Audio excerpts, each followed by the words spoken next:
Assalamualaikum warahmatullahi wabarakatuh. Perkenalkan, saya Elvina Gustiana, mahasiswa Poltekkes Kemenkes Pangkal Pinang, Prodi Kebidanan tingkat 2. Di sini saya akan melaksanakan ujian praktik, yaitu mata kuliah pelayanan KB dan Kespo. Selamat menyaksikan.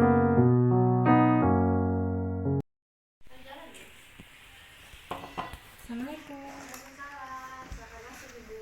Iya Bu, saya Selamat datang, Bu, di Puskesmas.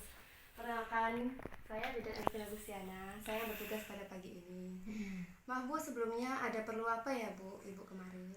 Saya ingin melakukan hal kontrasepsi KB Bu, soalnya saya kemarin baru menikah 2 hari yang lalu, tapi saya belum pernah melakukan hubungan seksual Bu, karena saya sedang haid. Jadi saya ingin menggunakan alat kontrasepsi Bu, karena ingin menunda kehamilan. Sebelumnya Ibu apakah sudah menentukan metode KB apa yang ingin Ibu perlukan? Ya Bu, saya kemarin sudah berpikir ingin menggunakan alat kontrasepsi suntik 3 bulan Bu. KB suntik 3 bulan ya Bu? Berarti ada yang bisa saya bantu untuk memilih metode yang Ibu perlukan, metode KB yang Ibu perlukan Ibu. Begini Bu, jenis kontrasepsi KB itu tidak hanya KB suntik 3 bulan ya Bu. Di sini saya akan menjelaskan apa saja jenis-jenis kontrasepsi KB. Yang pertama itu ada pil ya Bu. Ini pil itu minumnya satu kali sehari di jam yang sama. Misalnya, Ibu minumnya di jam 7 malam. Berarti untuk keesokan harinya Ibu minumnya jam 7 malam ya Bu. Kemudian pil juga aman untuk hampir semua ibu dan efektif ya Bu. Kemudian pil ini tidak memberikan perlindungan terhadap HIV ataupun IMS. Kemudian yang tidak bisa memakai pil ini seperti ibu yang merokok dan berusia lebih dari 35 tahun, memiliki tekanan darah tinggi, baru 3 minggu melahirkan, dan juga menyusui kurang dari 6 bulan. Mungkin ada kehamilan dan juga ada masalah kesehatan lain yang serius ya Bu. Kemudian ini efek samping dari pil tersebut. Yang pertama, mual-mual, flek ataupun bercak di antara masa haid, kemudian sakit kepala ringan ataupun nyeri payudara, dan juga berat badan naik ataupun turun ya Bu. Selanjutnya, ini ada suntik bulanan. Suntik bulanan ini disuntik setiap 1 bulan sekali. Suntik bulanan ini mengandung hormon estrogen dan progesteron. Kemudian suntik bulanan ini sangat efektif, tetapi suntik bulanan ini tidak melindungi dari HIV ataupun IMS ya Bu. Tetapi suntik bulanan ini aman untuk semua ibu.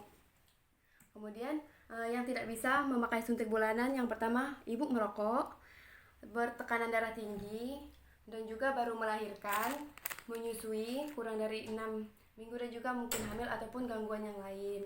Kemudian efek samping dari suntik bulanan ini yang pertama mual-mual, flek ataupun darah di antara masa haid, kemudian ada nyeri payudara ataupun sakit kepala ringan, ataupun ada berat badan naik ataupun turun ya Bu.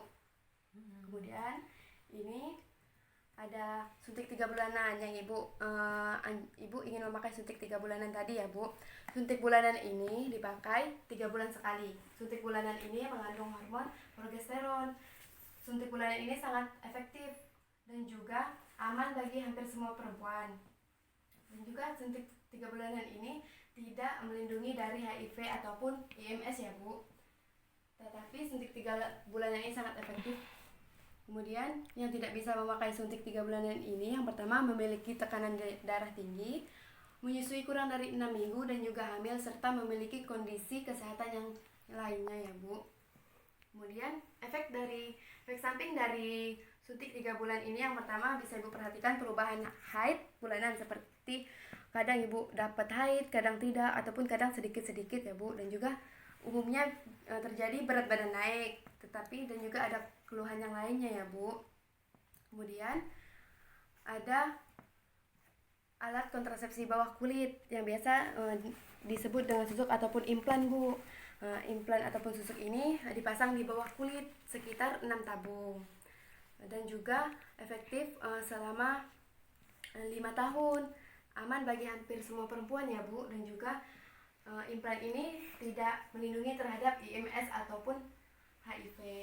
Kemudian yang tidak bisa memakai implan ini, yang pertama ibu menyusui kurang dari 6 minggu, ibu hamil, dan juga ada gangguan kesehatan yang lebih serius. Kemudian ini efek sampingnya, yang pertama yang sering terjadi bercak ataupun haid ringan, kemudian haid tidak teratur ataupun jarang, tetapi ini jarang terjadi, yaitu tidak ada haid ataupun yang lainnya ya Bu. Kemudian ini ada AKDR yang biasa disebut IUD. Ini gambar IUD-nya ya Bu, bisa diperhatikan. IUD ini dipasang di dalam rahim ya Bu, bekerja selama 10 tahun tergantung dari jenisnya. Kemudian IUD ini sangat efektif dan juga tetapi tidak melindungi dari HIV ataupun MS.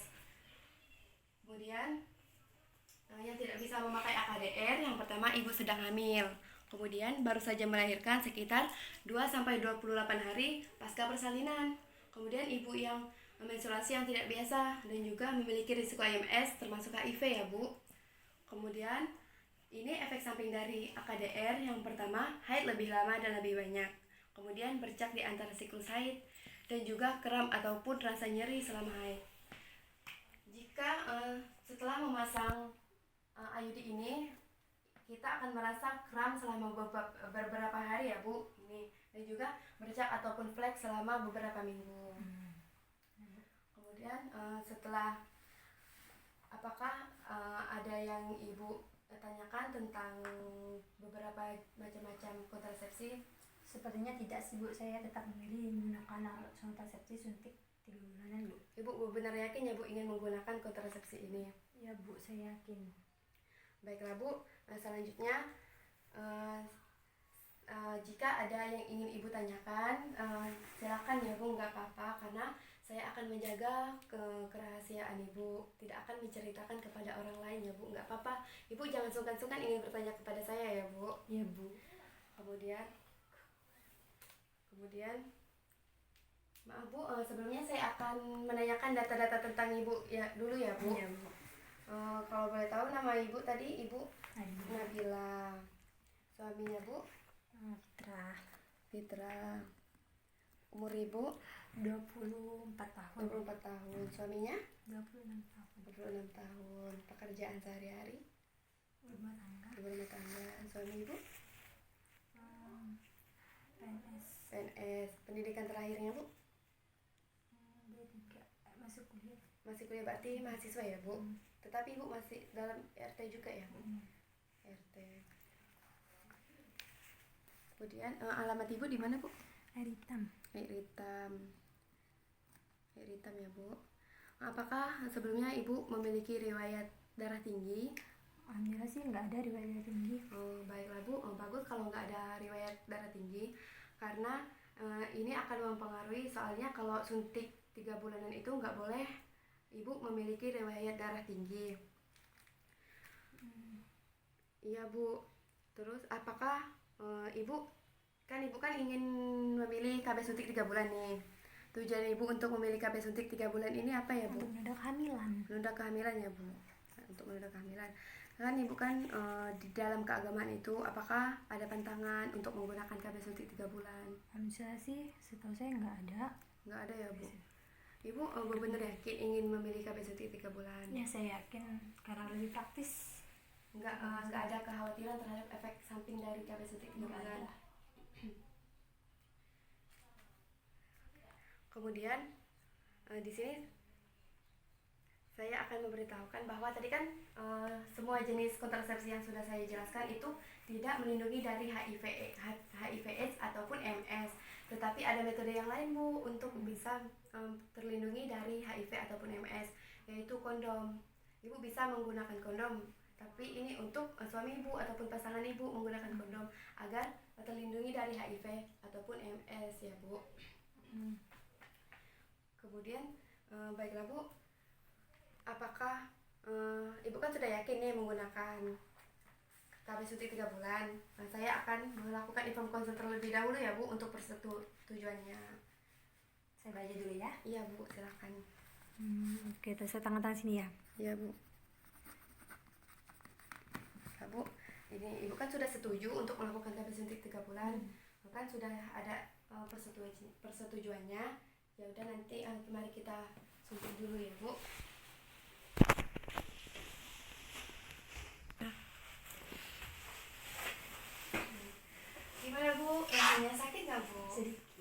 sedikit, gak apa-apa ya Bu. Tadi kan saya sudah selesai memberikan suntikan pada Ibu. Nah, yang tempat sudah disuntikan itu nggak boleh digosok-gosok ya Bu. Nah, ini kan Ibu kan tanggal datangnya 21 April. 21 April ya 2020, berarti tanggal kembalinya yaitu 14 Juli 2020. Ibu jangan sampai lupa ya Bu. Bila sudah tanggal 14 Juli Ibu segera kembali ke tempat ini Bu.